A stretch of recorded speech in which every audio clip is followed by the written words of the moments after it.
The Browns, they're putrid. They're the worst team in the NFL. The season, the 2024 season is over. Lamar Jackson can't win the playoffs. He'll win a third MVP, though, so that's great. Drew Sample is the most important piece of the Bengals offense next year. Go Joe Burrow. He deserves to be MVP. I wish he was the Browns quarterback. Kind of mean that. If you're looking for the most reactionary, silly, and unserious show on the internet, then you're home. Live from Hamilton, Ohio, it's Off the Bench by Chatterbox Sports on 1410 ESPN Radio. All right, everybody, good morning. Welcome in Off the Bench here on a Monday. Justin Kinner, Elliott Rearing, Jacob Tissett with you here. And since Jacob looks and appears to be back in his original seat, that means the man, the myth, the legend, Mr. Casey McAllister, must be back in his seat. Is this true, guys? Is the rumors true? Is Casey back in the studio today? It's true. I'm back. I can confirm. I'm here. I'm ready to rock, ready to roll. Spent all last week at Miami helping out with their MVS championship or MVC. I can't remember exactly what the conference is. It's not the MAC, but yeah, it was great. Miami won. Very it's nice. like their 5th year in a row of winning the swimming tournament there for their conference. And, I mean, they dominated. They won by like over 200 points. So, yeah, congrats to Miami. And I'm happy to be back. A lot happened when I was gone. Sheldon Rankins got cut. United States lost in that hockey tournament. That was All-Star a tough game. one. All-Star game. All-Star game? Yeah, it's nothing. They lost an All-Star game. And I do believe that FC Cincinnati opened up and won their home opener for MLS season. Well, I'm glad Congrats you're back to FC. because that's the only reason we would hear about that. So thank God you're here on a wonderful Monday, because otherwise our wonderful listeners wouldn't have been able to hear about FCC. But for all those people that thought we only started late last week because I was in the producer chair, we're late again today. Yeah. But, FC Cincinnati does kick off the season with the win, but they need to pace themselves. It's a long 10-month season, right? Like, it's There's 12 months in a year, 13 months in an MLS season. Yeah. But Casey, things went well for FC Cincinnati. I'm assuming all is well on the front for them. They lose a star player, but they add a star player. What's the forecast like for all FC Cincinnati? How we feeling? They're still pretty sloppy from what I've heard. They did get the win. They won 1-0. And I do believe that Kevin Denke, their big addition besides Evander, was the one that scored the goal. And it was a sloppy offensive performance, and defensively they did just enough to give them enough time to score. So they're still just trying to get used to each other, and we'll see where it goes. We're also missing Matt Miazga still and Oreno. I can't really say his last name.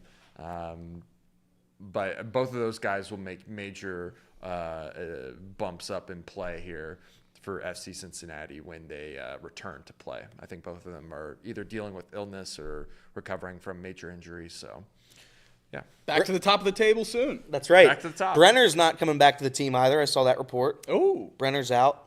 I believe he's going to Italy. So Have fun. there you go. Have fun. Man, with all this FC talk, I don't know how Elliott's going to fill an entire segment of headlines now. We took this entire headline segment away with all that. But no, I hope everyone had everyone have fun this weekend. I found myself yesterday. It was the first Sunday I hadn't had to work in a while, and I didn't leave the couch. I didn't leave the couch all day, and it was great. I watched obviously baseball. I obviously watched plenty of college basketball. It was the best Sunday I've had in quite some time, and I literally did nothing. So, but yeah, college basketball is heating up. We'll talk about that coming up in a bit. But everyone have a good weekend. Everyone have fun. Yeah, it was good. It was good all around. Yeah, it was. I mean, as far as weekends go, it was one of them. Can't help but look ahead. 50 degrees coming up this week. Next weekend, that's going to be great. Yep. Golf weather. I love it. All right. Let's see. As far as today, look, the Reds, we got to see them hit the field for spring training over the weekend. And, I tell you what, sometimes spring training is just kind of one of those where I don't really give two rips about it outside of the fact that, it's nice to kind of hear baseball back on the radio. It's nice to see baseball highlights back, on Sports Center, Fox Sports, CBS, all that fun stuff. It's fun to see that baseball is back. But then to see the Stars make an immediate impact right off the bat. We're going to talk about Elly De La Cruz, and we're going to talk about Hunter Green. We're going to talk about Nick Martinez. We're going to talk about a few of these guys and their performances from over the weekend here shortly. So we'll get into the Reds. Got some college football stuff lined up for you. Heard Casey mention it. It happened after the show on Friday. Sheldon Rankins was cut by the Bengals. No surprise there. We'll get into what that means for the Bengals cap outlook and just how much money can the Bengals clear up with such an important offseason ahead. So we'll get to all of that coming up. But let's send it to our guy, Elliot, for Elliot's Headlines. Score updates, breaking news, local and national headlines, whatever's going on in the world of sports, Elliot has you covered. Off the Bench brings you Elliot's Headlines.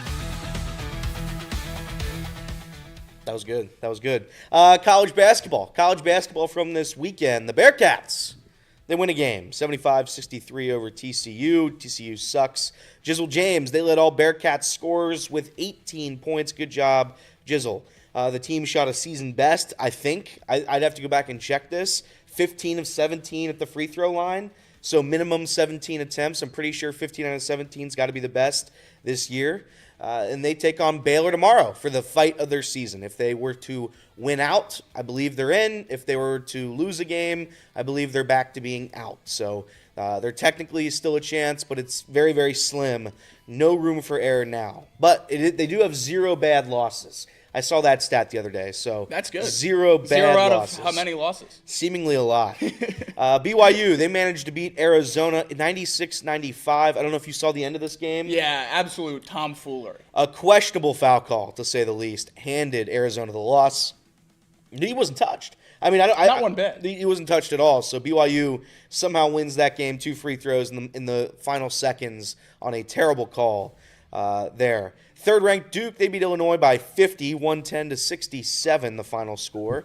Arkansas shocked 15th-ranked Missouri at home, 92-85. You have 4th-ranked Alabama. They covered the 11.5-point spread against Kentucky on Saturday night, 96-83. There were some doubts when they were down like 15 early. There were some doubts after they lost their last 2 games. Pretty convincingly. I thought this team might have quit after the Auburn game. Wasn't the case. Looked really good. Elliott has more faith in my guys than I do. That's right. Learned that over the weekend. But back-to-back 30-point games for Mark Sears. Hopefully he's getting back into form. Last year around this time is when he really took off and obviously led Alabama to a Final Four. So fingers crossed we can get some of that same magic through the SEC tournament and then when March starts. Speaking of Auburn, first-ranked Auburn, they hung on to take care of Georgia 82-70. That score, I will say, is not entirely accurate. I think if you watched, it was pretty close down the stretch there. But 82-70 the final. Some questionable foul calls early in that game on Georgia's center. A freshman who's one of their best players had a couple of illegal screen calls that were called back-to-back possessions early in the game. He had to sit for most of the first half. That's when Auburn really got to take a little bit of control of the game, especially down low. I wonder if that game would have went differently. They played Auburn really close the first time at Georgia and then again at Auburn. I don't know. 23rd-ranked Kansas, they got back on track with a 96-64 win over Oklahoma State. You have 5th-ranked Houston beating 8th-ranked Iowa State, 68-59. Then you have 6th-ranked Tennessee. They beat 7th-ranked Texas A&M, 77-69. And the Hoosiers, how about the Hoosiers? They upset 13th-ranked Purdue 73-58 yesterday. Enough for Mike Woodson to keep his job? I don't think so. The Xavier Musketeers, they stay alive as well. They beat Seton Hall 73-66. Ryan Conwell led Muskie scores with 22. Zach Fremantle, 11 points, 7 boards. So Xavier, if they win out, it looks like they're in as of at least right now. So the bubble teams, I think, are falling Xavier's way for a little bit. NBA, the Thunder, they win last night 130-123 over the Timberwolves. SGA scoring 37 points. The Cavaliers, they also won 129-123. Donovan Mitchell led the Cavs with 33 points. Mobley, 25 points, 13 boards, 8 assists.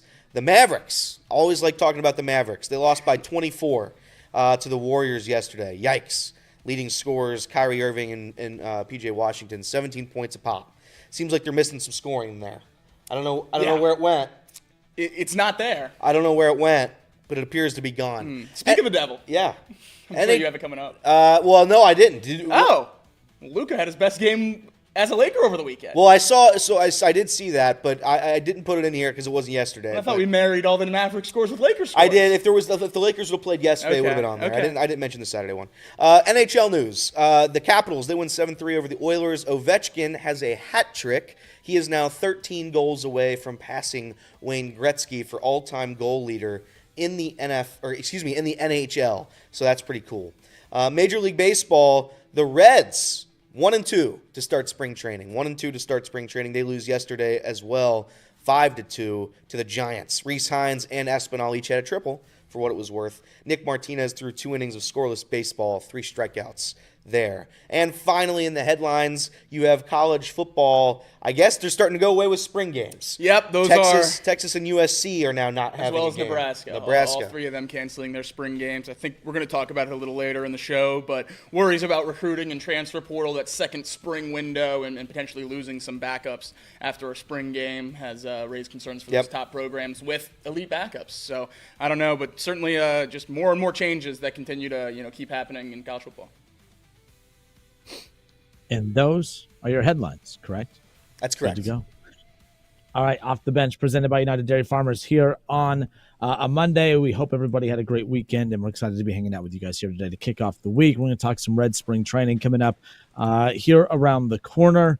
We'll talk some more Bearcats coming up later on because, the rumor mill. There was a former legendary coach that used to coach the Bearcats that said he would be interested in coaching again. And, of course, people grabbed that and run with it. I'm curious, Elliot's thoughts on that. We'll get to that coming up here shortly as well. I think someone on this program suggested that a long time ago. Someone hung up a note with his name on it suggesting that he might be able to save the program.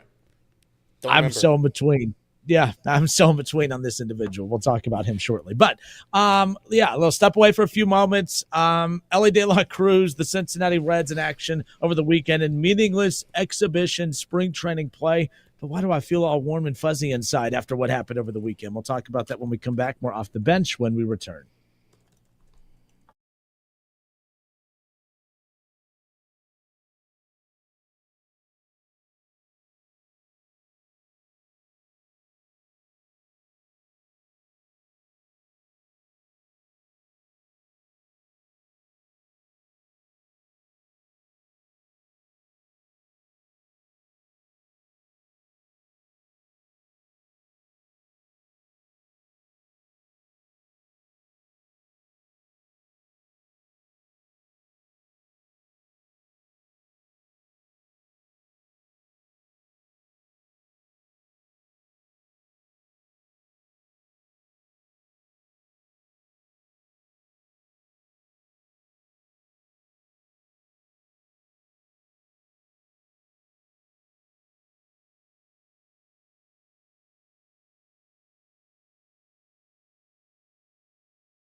All right, and we are back Off the Bench, presented by United Dairy Farmers, and we got to send it to our guy Jacob for I guess, would we consider this a Woj bomb? Like Woj no longer with ESPN, he doesn't break news, but I guess this would be considered a Woj bomb, right? And it ties into NIL somehow. Yeah. We missed this in headline.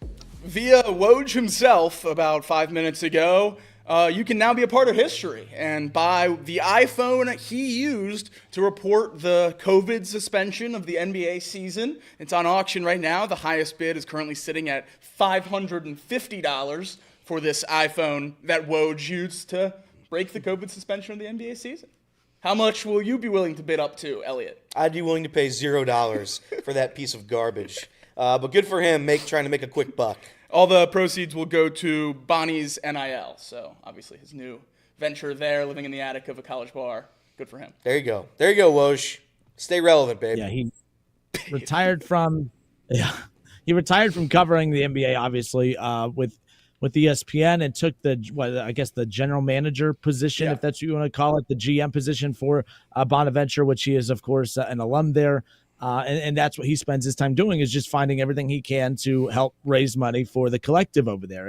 And look, I don't mind this. It's a creative way. If it was just, it would be very weird if he was just doing this to sell it to make money for himself, which whatever, more power to you. But hey, it's an interesting, creative little fundraising avenue. Now, the thing is, like, who the hell is that fascinated by the phone that he broke the COVID news with? It just doesn't make sense. Someone will do it, though. It's probably just Darren Rovell betting against himself.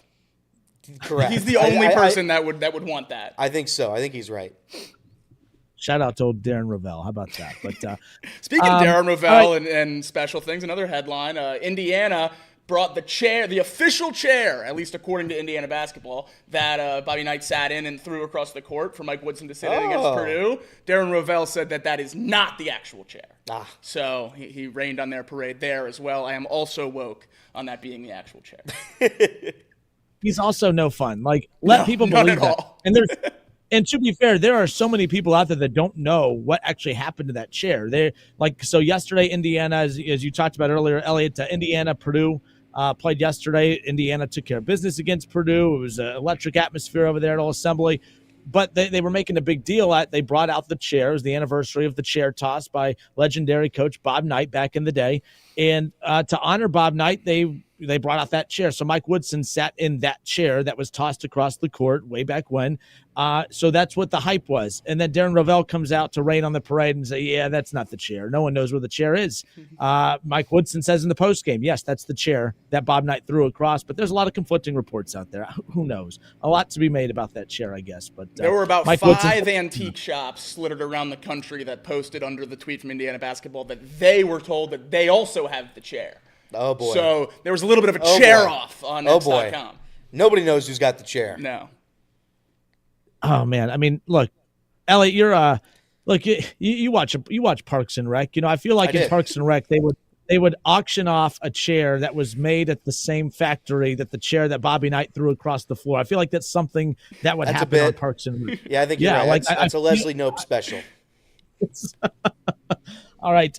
Reds played over the weekend, spring training. Again, I don't have any of the scores. I don't think the scores necessarily matter at this point. And at the same time, let me ask you guys this, because a lot of guys looked really, really good over the weekend, and I don't know what to do with this information. To me, we're finally at the point now where there's going to be a certain point of spring training where I really don't care. I don't care how good these guys look or how bad these guys look. At a certain point, all that matters is how they look on opening day and for the rest of the 162-game regular season and hopefully into the postseason. But it was the first time we got to see these guys kind of all come together and play actual games, if that's what you want to call them, spring training action over the weekend, and a lot of guys showed out. Some guys looked okay. But either way, it was nice to listen to baseball, watch baseball, see highlights, see Charlie Goldsmith and others reporting on live games. Overall takeaways, it sounded like it was a pretty good opening weekend for the Reds from a spring training standpoint. A lot of guys that were anticipating big seasons from hit the ground running, the most notable one, of course, being Elly de la Cruz, 2 home runs in his first spring training game to kick off the 2025 spring training slate. Yeah, I mean, Elly had a great game. Gavin Lux had a great game. There were some pitchers in there that threw some scoreless baseball. I mentioned Nick Martinez earlier, tossed 2 innings of scoreless baseball yesterday. Spring training is there to fit whatever narrative you want. Yeah. If you think Elly de la Cruz is the best player in baseball, that game on Saturday surely will help you make your case. If you think Hunter Green is not a good pitcher, the 2 earned runs and 2 innings of work on a home run, that's going to go against him, right? So it's whatever narrative you want, and that's, I guess, the fun of spring training. It doesn't really mean a ton in my eyes. There's a couple spots that, we have guys outwardly trying out for the team, essentially, right? Graham Ashcraft, I'm going to be looking very closely at what he does this spring. 2 innings of 1-hit scoreless baseball when he pitched on Saturday against the Brewers. So, there's guys in there that you're paying attention to just to see if they're going to be able to make the team, if you have confidence in them, contributing to the roster this year. There's other guys that, they have their spot no matter what. And to be quite honest, I think the less I see of them in spring, the better I feel, because I think it's just more confidence, less injury risk. I'm just ready to start the season. This is the part of spring training where it's like, all right, I'm excited for baseball to be back, but I want to take it so nice and easy that it's like you're going for a Sunday stroll every single one of these games, because I want nobody to be hurt. That's my only goal for spring training. So there'll be some guys who are looking out for, but I'm with you, Kenner. I don't really take pretty much anything into spring training. I don't weigh anything that happens here.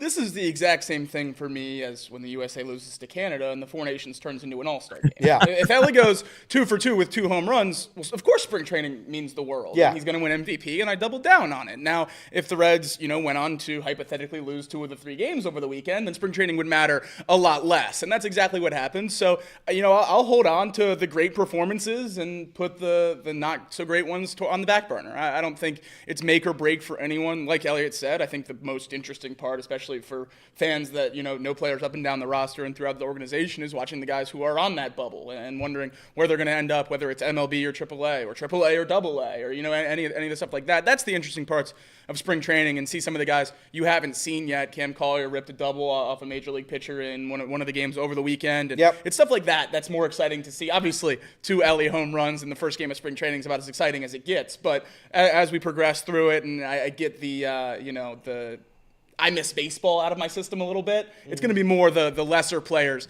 that I'm focused on watching in spring training, just to see what we have, outside of the guys that we're more confident in.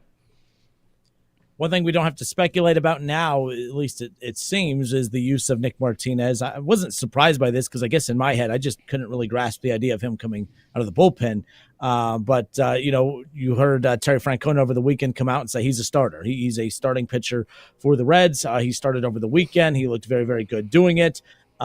We spent a lot of time on Nick Martinez last week, so at the risk of being a little repetitive here, it is kind of nice getting that confirmation from, of course, Terry Francona that, yes, he's a starter. And I saw Nick Kirby and Chatterbox Reds put out over the weekend, if he's in, who's out. And that's conversations we've already had to this point. We know that when healthy, there's depth in this rotation and that there's going to be good pitchers starting out in Louisville. And that's a good problem to have if you're the Cincinnati Reds. But not only was it about Nick Martinez, being a starter, been named a starter, of course, by Terry Francona, but starting and looking good while doing so right off the bat. A good sign for the Reds, no doubt.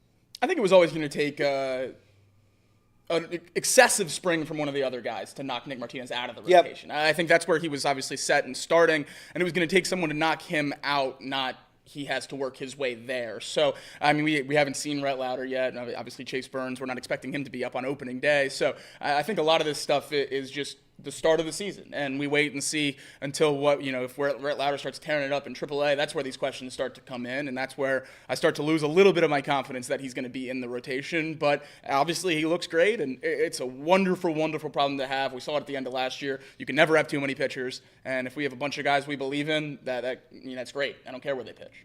Yeah, Connor Phillips had a good outing on Saturday as well. There's other guys, again, that we're looking at. Nick Martinez, I'm hesitant to just call a starter straight up. I understand that he's going to be at least to start this season. We'll see how that goes. But you're paying the guy $21 million. The realistic expectation is you're not going to have a reliever at $21 million a year. It's just most likely not going to be the case. He proved that he could be a starting pitcher last year. He was going deeper into games. He was going 6-7 innings last season. So he has that capability. I don't know if I'm as confident as everybody else is that he's going to come out and be a great starting pitcher. I think he's going to give you a lot of innings, and I think he's going to be pretty competent in those innings. So I'm going to refrain from calling him just a bona fide starter this year, even though that may or may not be his role. I mean, it's certainly looking like that will be the role for the entirety of the year. I think with what we're expecting out of Hunter Green this year, and if we can get a healthy Lodolo, what the expectations are around him, and even the addition of Brady Singer, it really takes a lot off Martinez's plate, because when he was thrust into the starting role last year, it was you're our only starter, our best starter, really, at that point in the season, and you had to go out every fifth day and win the game because we didn't have really another realistic shot. So as we continue to push him down in the rotation, I think you're absolutely right. He's a bulk innings and serviceable in all of them. And I think that's a great place to be if you're talking about your third or fourth starter, which is where he is this year instead of last year when for a couple months there he was the ace. Justin Kinner, Elliot Rurik, and Jacob Tissett with you here again. This is Off the Bench presented by United Dairy Farmers. Casey McAllister in the producer chair. All back together here on a Monday to kick off the week. Reds had a couple spring training games over the weekend and a lot of takeaways coming out of that, and they'll be back in action today. Look, like I said, I always enjoy the first couple of spring training outings just to hear the crack of the bat, just to hear the sounds and aesthetics of baseball, of course. Then after a while, it's like, okay, just get me to opening day. But I'm still enjoying the early goings of spring training action just to kind of get to see the guys out there. We talked about the significance of this roster. There's some guys with experience, yes, but this is still a relatively young roster that needs a lot of time throughout spring training. And the new manager, of course, in Terry Francona, trying to iron out, trying to answer as many of the questions that we've all had about this team heading into spring training. Couple positions still being fought for, depth in the rotation, as we talked about, third base. Gavin Lux will continue to be a talking point throughout spring training as far as where not he fits in necessarily. We know his bat fits in anywhere, but position-wise, where does he fit in and his usage and all of that? That's going to be something to keep an eye on. There was one takeaway. Charlie Goldsmith put this out in his coverage from over the weekend, which, by the way, he's back. He's going to be covering the combine, so he's putting his NFL cap on this week. So you know him. He's all over. But he it was brought up the emotion of how young the Reds team is and how obviously, old school some baseball fans are when it comes to showing up your opponent and, bat flipping and all of that. Terry Francona was asked about that with this young group who does show a lot of emotion when they play and when they are, having success. Terry Francona says, look, the Reds are going to play with a lot of emotion. He's going to let the kids play. There will also be expectations. He says it's 2025. It's not 1978. As long as they're celebrating with us, I'm fine with it. And as long as they're celebrating when the play's over, not before, everything will be okay. We haven't had too many of these discussions about bat flips and all that in the past because last year we were too focused on the Reds underachieving. But when this team is achieving and Elly's knocking the ball to the ballpark and, stealing second, stealing third, stealing home, and these big plays are happening, old school manager like Terry Francona, it's kind of nice hearing him adapt and say, hey, it's 2025. It's not 1978. We're going to have fun. We're going to celebrate. As long as we're celebrating together, your takeaways of that, because this is a young, exciting team. And we want to see that youth kind of take over out on the field as well and have fun with and celebrate with them at the same time. Yeah, I mean, if people are still getting worked up over bat flips, man, there's got to be better things to do with your time. You only get so many minutes on this planet. I'm not going to spend my minutes getting mad that a guy's excited that he hit a home run in a meaningful moment in a sporting event. That's certainly not why I'm going to get upset. And the Reds are going to be one of the – and here's the thing.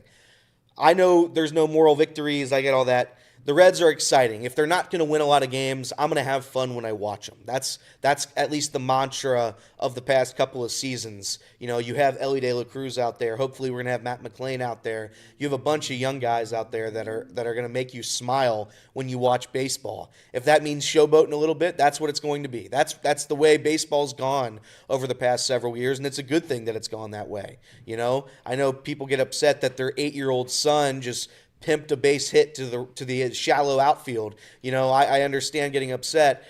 Oh, look what they're learning from Fernando Tatis. Look what they've learned. And it's just like, man, I try to have as much fun as I can when I watch sports. People should have as much fun as they can when they play them.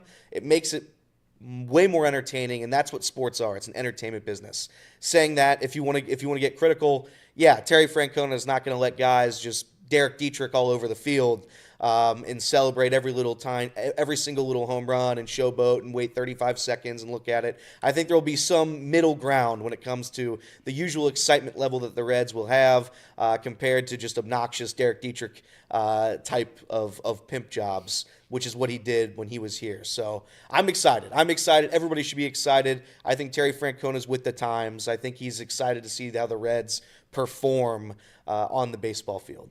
Yeah, I think it's the same thing. I would be the only way I'd have concern about bat flip talk is if Terry Francona came out and said we're going to make sure our guys aren't doing it. So no concern from me in terms of this. I love it. I love the clips. Will Benson spiking his bat after his walk-off. One of the more fun clips over the last couple of years. Obviously, all the Elly celebrations are great. Yeah, I think it's wonderful for baseball, and it's something that makes the game more fun. So certainly not a negative, and glad that he's willing to kind of support that.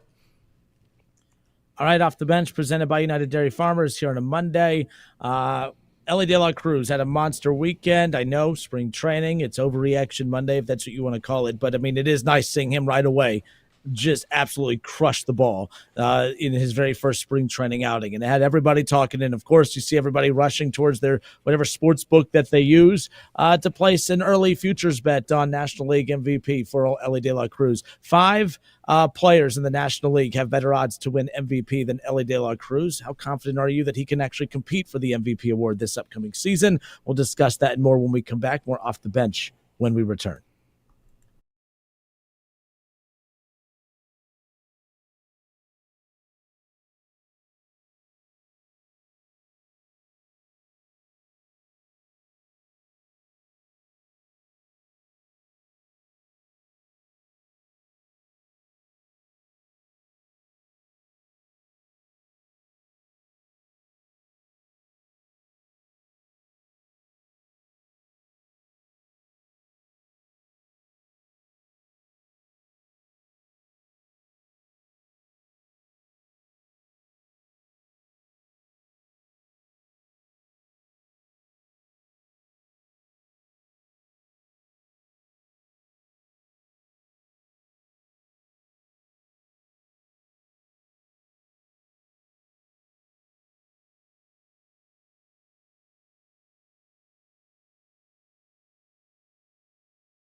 And we are back. Justin Kenner, Elliot Ring, Jacob Tissett with you here off the bench here on a Monday. Casey McAllister back after, of course, he was not off last week. He had other Chatterbox responsibilities, but we're fortunate to have him back in the chair today.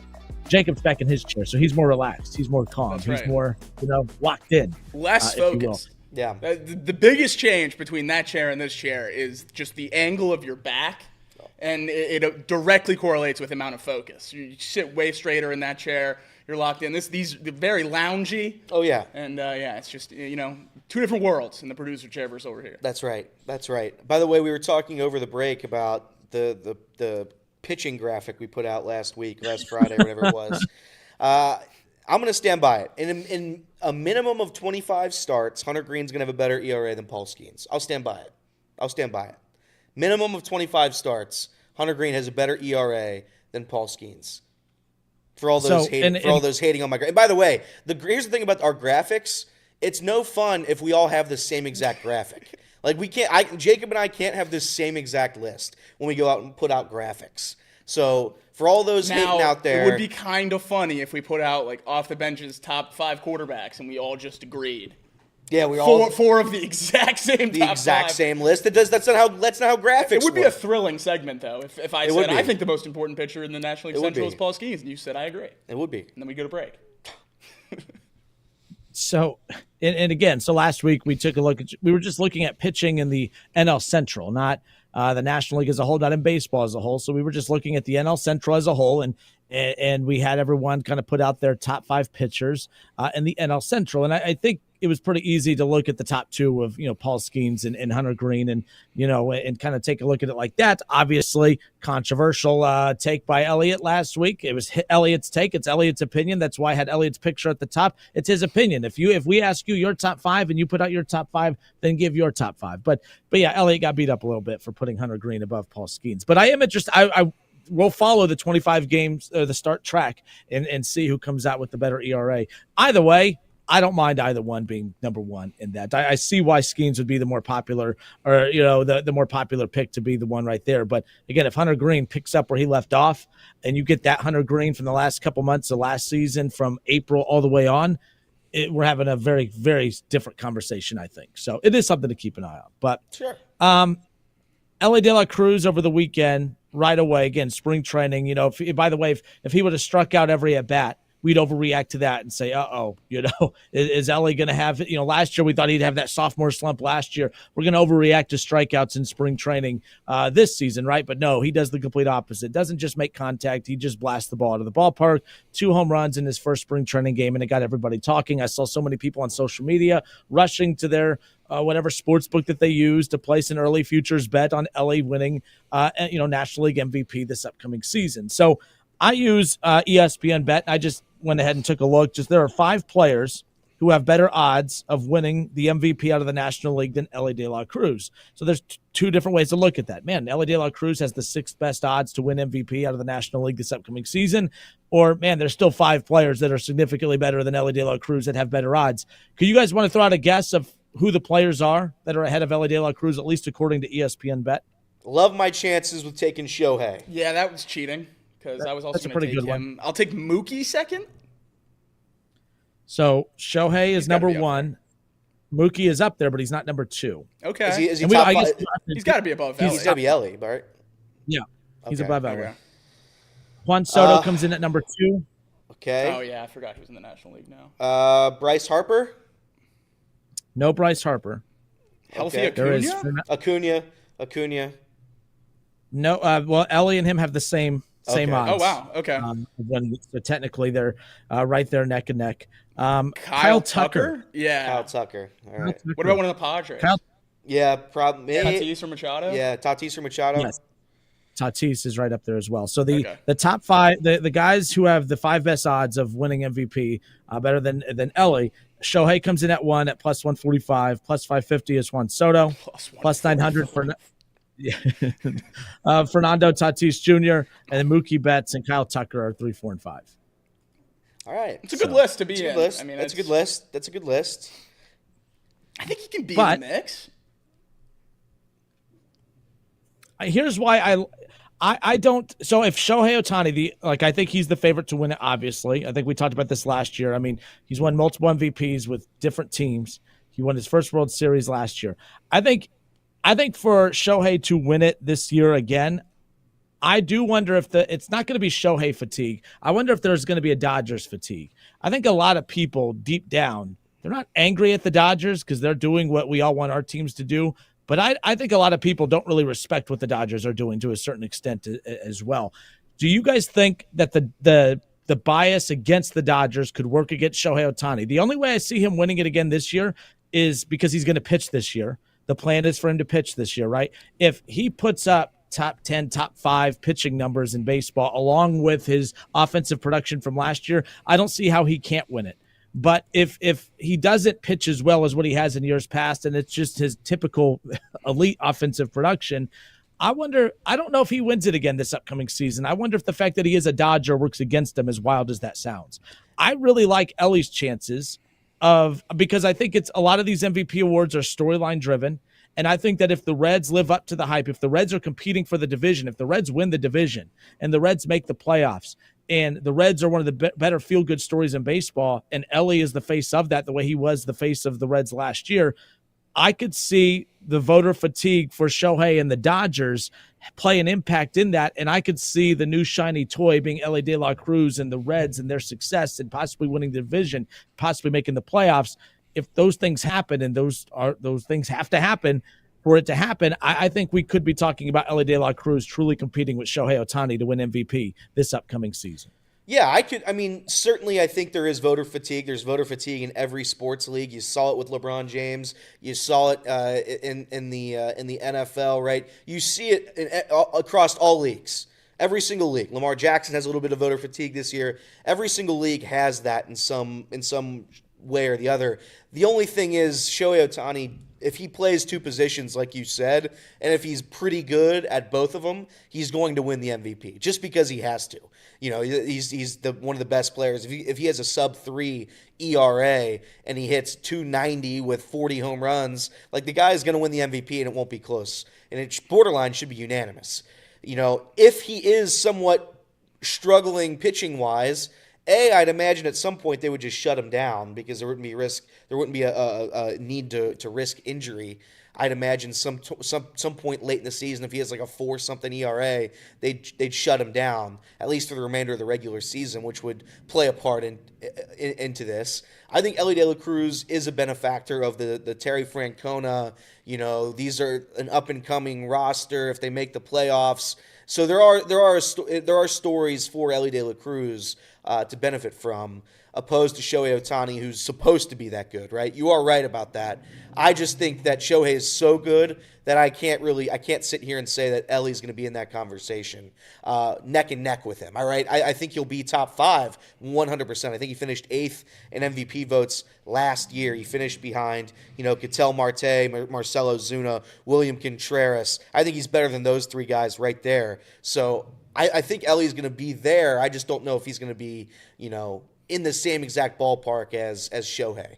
I've said for a while with the Elly MVP discussion, we just got to hope Shohei gets out of the National League, and obviously now that's not going to happen with the Dodgers deal. So I think it's going to be tough. I don't think voter fatigue is going to come into play this year, strictly because we didn't see him pitch last year. I think Elly's MVP comes after we see two-way Shohei for a couple of years in a row. Yeah. And that, because I think that's what happened over the last few years. The year Shohei hasn't won MVP, it's because, he went 30-30 with a 3-5 3 years in a row. I mean, who cares? When, if you said that someone was going to do that before we met Shohei Ohtani, you'd say you should win MVP every year. So I think if Shohei's back on the bump and stays healthy next year, he's going to win it with ease. I think Elly will absolutely be top 5. Like you said, I just don't see a way someone can beat Shohei Ohtani in the MVP race if he's healthy and he pitches all year long. Yeah. And this goes back to that, and it's a lot of similar talking points for every MVP discussion. Obviously, I think Shohei Ohtani is a super valuable player to any team that he is on. But when you look at the Los Angeles Dodgers, you can't convince me that his value to the Dodgers is as high as what Elly De La Cruz is to the Reds. I think Shohei can miss 2 months of this upcoming season, and I don't think the Dodgers miss a beat. You take Elly off the Reds for 2 months, and I don't think this is even close to being competitive. I don't think this team is even coming close to accomplishing the goals that they've set out for this upcoming season. Like, if Shohei's just on a regular team with some talent stacked around him, fine. But because the Dodgers are so loaded, do you guys think that works against him? Do you think that devalues Shohei Ohtani because of all the super talent that's around him, to where Elly De La Cruz has talented guys around him, don't get me wrong, but you take him off that Reds roster for a significant amount of time, this team's not winning at the level that we expect them to. Shohei can miss time for the Dodgers. I don't know if that team takes a major step back in his absence, and that's the debate about the MVP. How valuable are you then at that point if your absence doesn't truly debilitate your team? Elly off the Reds debilitates them. Shohei off the Dodgers, it's not convenient, it's not ideal, but I don't think it debilitates the Dodgers' chances of being able to win that division and be the favorites to still win the World Series. I think you're right, and I think it would definitely play more into it if all things were equal. If Shohei's just a batter and we're comparing, 2 40-40 seasons or whatever else, and then I think absolutely that comes into play. Who's more valuable to their team? I can't get over the hump of a guy going 40-40 with a 3-5 or whatever. Yeah, it is. yeah. I mean, it's such a big gap there once you throw in the fact that he's not just pitching; he's a top 15, 10 pitcher in baseball. So, I think it's a very, very hard hill to climb if he's healthy and doing both at a high level. It's no knock on Elly De La Cruz. No, not at all. That you're not in the same conversation as MVP with a guy who does both things. No one is in the same conversation as him, either league. So, it's definitely not a slight at Elly. Kyle Tucker being on there ahead of Elly. I mean, is this a biased thing on my end? I mean, is that surprising? Of all the names that are ahead of him, is that the most shocking name that's ahead of Elly in the MVP odds in February? I mean, I think so, right? I mean, this stuff to me, it's like spring training. It's like talking about spring training. Like, it doesn't matter to me. If you want to bet on any of those guys ahead of Elly, it's pretty bad value, I'd argue, no matter what. So go ahead and do it. I just know Shohei Ohtani is the odds-on favorite by a wide margin, and the rest, like every single player after that, all in the same boat. But yeah, I mean, is he the one that I guess would make the least amount of sense to be ahead of Elly? Sure, I guess in that case, yes. But last 3 healthy seasons for Kyle Tucker, over 5.5 WAR, top 20 MVP finish. So that might just be a consistency thing for him, where we've only seen it once from Elly. Yeah. Well, and I guess the reason I bring this up too is because Kyle Tucker going to the Cubs was such a big deal. But I don't think, I mean, if that's the case, if you're adding a guy, and again, these are just MVP odds, don't get me wrong, but like the Cubs added an MVP player to their roster, an MVP caliber player to their roster. I feel like the Cubs don't get enough play for that if that's the case. I mean, if you go out and you add a player that is top 5 odds to win MVP, that's the kind of respect that player gets. That's the kind of value that player brings to the table. You just brought it up. Like, I kind of feel like the Cubs didn't get enough play for that. I mean, that's a hell of an addition if that's the case. I mean, adding a Kyle Tucker, which I'm not saying we didn't give him the love for it, but at the same time, if you're adding a player that is viewed as top 5 MVP odds, that's a hell of an addition by the Cubs, and I just don't feel like they got enough pub for that move at the end of the day. I think the reason why it's downplayed a little bit is because there's such a little expectation that they're going to extend him. 100%. That it is just a 1-year rental in most people outside of Chicago's mind, inside of Chicago's mind. Most people realize that Kyle Tucker would require a contract bigger than any contract the Cubs have ever given out. So the fact that alone, I think, kind of downplayed it. But, yeah, top 5 in MVP, like you just said. He's one of the best outfielders in all of baseball, one of the best players in all of baseball. So it was a huge addition for the Cubs. I think it's what cemented them in most people's mind as the number 1 team in the Central, and they continued to make additions around him. The Cubs are in a good spot, and that really started with Kyle Tucker. But I think the conversation about how important he is and what it means for Chicago and the rest of the National League Central as we look into the future, that conversation can't start yet because we don't have a reasonable belief that he's going to be in Chicago for the long term. Yeah, I think the Cubs are good. I mean, the Cubs are a good team this year. They're, I mean, definitely the favorite to win the NL Central. I don't think it's particularly close. I think it'll probably be, in September, a 5.5 game lead for the Cubs heading into that month. And can somebody fight back into it? Maybe. I think the Reds are going to be serviceable and competitive all year long. So, if healthy. But you're right, Justin. I mean, they haven't gotten a ton of publicity for getting to Kyle Tucker, and he's a very good player. All right, good stuff off the bench presented by United Dairy Farmers. Cincinnati Bengals, let's transition our attention towards them. On the radio side, if you're listening in Dayton, we're going to kick off hour number 2. Sheldon Rankins was released by the Bengals on Friday. It's not a surprise. It happened after our show, of course, so we didn't get to talk about it then. It's not a surprise, but again, it's the start of a process of freeing up some additional cap space. And what does that mean for the Bengals in regards to how they're preparing to attack this upcoming offseason with so many question marks? Sheldon Rankins cut. How many more cuts should we be expecting? And just how much realistically, cap space wise, should we see the Bengals freeing up? We'll get to all of that when we come back. More off the bench when we return.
All right, and we are back. Justin Kinner, Elliot Ruring, Jacob Tissett, Casey McAllister back in the producer chair today, off and rolling here on a Monday. Hope everybody had a great weekend.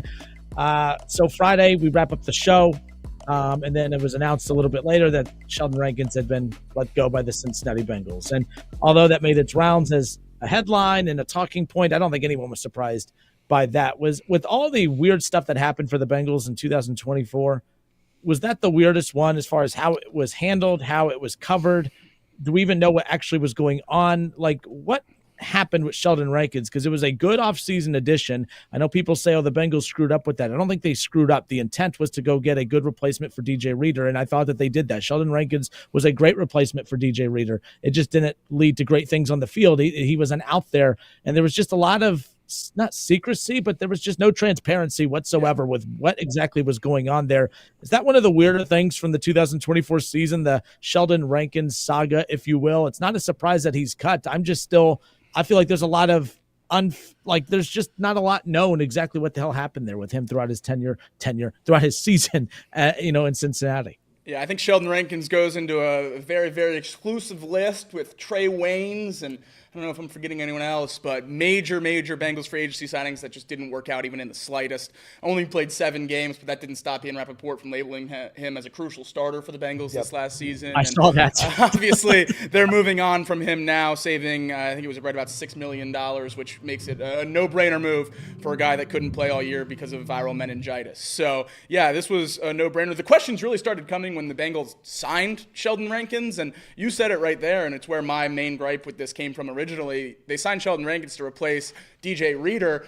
While they both play D-tackle, they don't play the same position. DJ Reader's a 340-pound nose tackle run stopper. Sheldon Rankins, a 300-pound 3-tech who rushes the passer. So they tried to fill a crucial hole in Lou Anarumo's defense with a guy that doesn't even play the position. So I think this is a move that was doomed to fail from the beginning, and we saw that in the few games he did play. He didn't make a difference in those 7 games he played. He wasn't an impact player for this team, and the Bengals move on from him much earlier than they usually start their cuts, which I thought was interesting to note. They want to get this money on the books as soon as possible. They might have something in the works, who knows, that they need to spend it on, but definitely early to get the ball rolling, at least in terms of Bengals off seasons in the past and the timeline they usually operate on. But Sheldon Rankins a no-brainer. Not the only no-brainer cut this offseason. There should be a few more, including Hubbard, Kappa, Pratt, and Zach Moss. Sheldon Rankins, man, he'll go down as one of the more relevant Bengals in the history of the franchise. The fact that we brought him in and he contributed literally zero,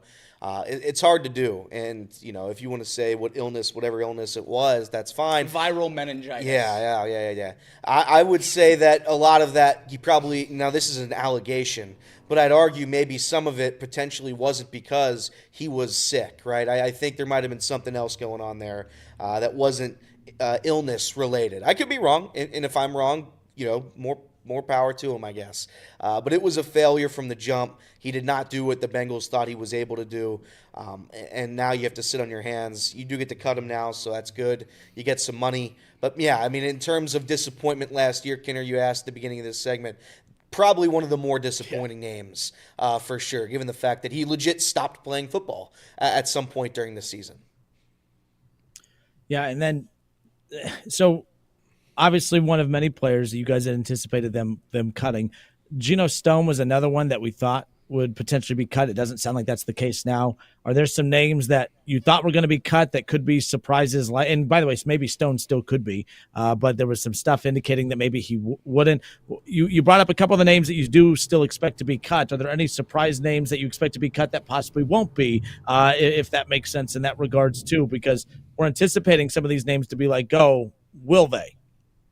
Let go, I'm not as confident in Sam Hubbard as I have been. I think as a pure cut, I'm starting to wane on that a little bit. Now, there's a 0% chance he's back on his contract. There's no way they just run it back with the last year on this contract. It's not going to happen. They will either cut him and re-sign him, or restructure it. I don't know which route they will go, but I'm starting to think there's a chance Sam Hubbard is back on the Bengals next year, and it's just with the firing of Lou Anarumo, the change at obviously defensive coordinator with Al Golden, and Jermaine Pratt requesting a trade now. I talked about it on Chatterbox Bengals when we were talking about Sheldon Rankins, but that's a lot of defensive leadership turnover to give away in one offseason, and I know we're changing schemes, but there's a lot of young guys on that team that need some veterans somewhere in this defense, and if Sam Hubbard's willing to take a pretty significant pay cut to come back, understand his role as not an every down edge rusher, move inside a little bit, be a versatile player for this defense as a backup off the bench, I think I could see Sam Hubbard coming back on a reworked deal. But the other guys we talked about as guaranteed cuts, Kappa,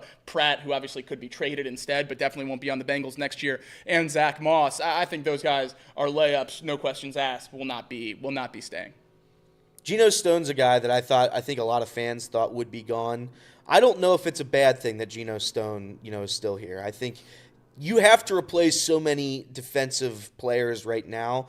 I think a guy like Geno Stone has the ability to be a solid contributor to the Bengals, right? I think there is something in him. Sheldon Rankins couldn't contribute.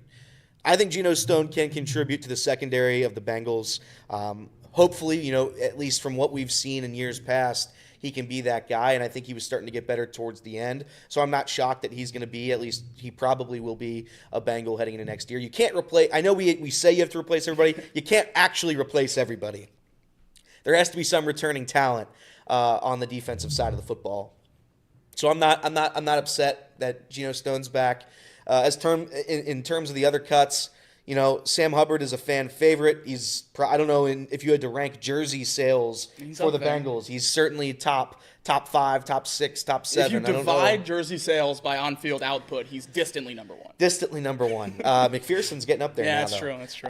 So, I think that there's going to be a couple more cuts. You're going to start to see the defense get reworked here in the coming months. So it's gonna take a little time, and meanwhile, this is all happening, and you have to re-sign or at least bring back, the three biggest players, arguably. Yeah, no question about it. After the cut of Rankins and including the draft pool and the practice squad, it has the Bengals out to roughly $53.25 million in cap space, $53.24 million in cap space, with about $104 million in cash spending for the rest of their roster to get up to the numbers they usually have. So there's a lot of wiggle room there, and obviously more and more of that, the more cuts we see. Yeah. The T. Higgins franchise tag deadline is March 4th. It is coming up, so we'll see some more stuff about all of that as we near through the end of this week. So, and I agree with when you brought up they can't cut everybody. They can't just move on from every veteran player that's on there. I mean, obviously they have a lot of holes to fill, but they are going to have a lot of cap space now, and that number is only going to continue to get bigger. So where's that money going to go? And I know everyone will say, well, obviously T and Jamar and all that. I mean, a lot of those contracts, some of those are going to get signing, but like if they do extend T, a signing bonus is going to be issued up front. So that's not going to like a signing bonus for him, a signing bonus, obviously for Jamar Chase. Hendrickson, you would have to, account for him. That side, like, where's all this money going to go? I know we've talked about this in the past. Tom Brenneman has brought up on his show that he's not a fan of when the Cincinnati Bengals, if they have like, let's say $60 million in cap space, but they take, 35 or 40 of it into the season. It's like, well, why are you not spending all of it? Why are you not exhausting every resource of yours to improve a roster? This team went 9-8 last year. They missed the playoffs. And it sounds like maybe there's some names they're kicking the tires on possibly bringing back next year, despite the deficiencies from last year. If you're not going to use all of that money to upgrade at major key positions, is this going to be a situation where they're rolling over a lot of money into next season? They're freeing up a lot of cap space, but what are they going to do with it is the question that I have when it's all said and done. Because Al Golden brought over to go young on defense, to develop, and maybe there's some guys that are on the roster that haven't been good yet that they want to give time for Al Golden to develop on that side of the ball.